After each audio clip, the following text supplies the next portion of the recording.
Happy 31st সবাইকে। এই বছরটা কিভাবে কেটে গেল সেটা বুঝতেই পারলাম না।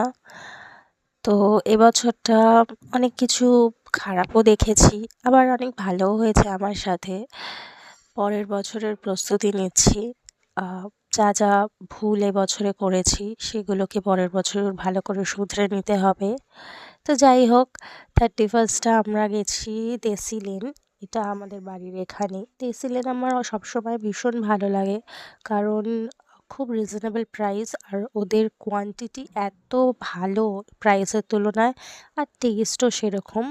তো আজকে মেনুতে আমরা অর্ডার করেছিলাম একটা চিলি গার্লিক নুডলস, একটা ফ্রাইড রাইস, আর একটা হচ্ছে হট গার্লিক চিকেন।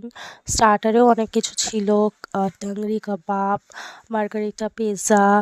তো প্রত্যেকটা খাবারই খুবই ভালো ছিল, আর এত বেশি আমরা অর্ডার করে ফেলেছিলাম কি আমরা তো খেতেই পারছিলাম না।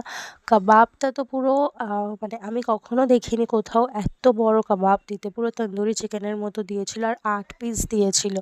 তো আমি সবসময় রেকমেন্ড করব, আমার তো যদি মনে হয় ডান্স পাব বা একসাথে এরকম পার্টি করতে, তো দেশি লেন খুবই ভালো। মধ্যমগ্রামেরটাও ভালো, তপসিয়ারটাও তো আরও ভালো, স্প্ল্যানেডেরটাও আমার মোটামুটি লাগে।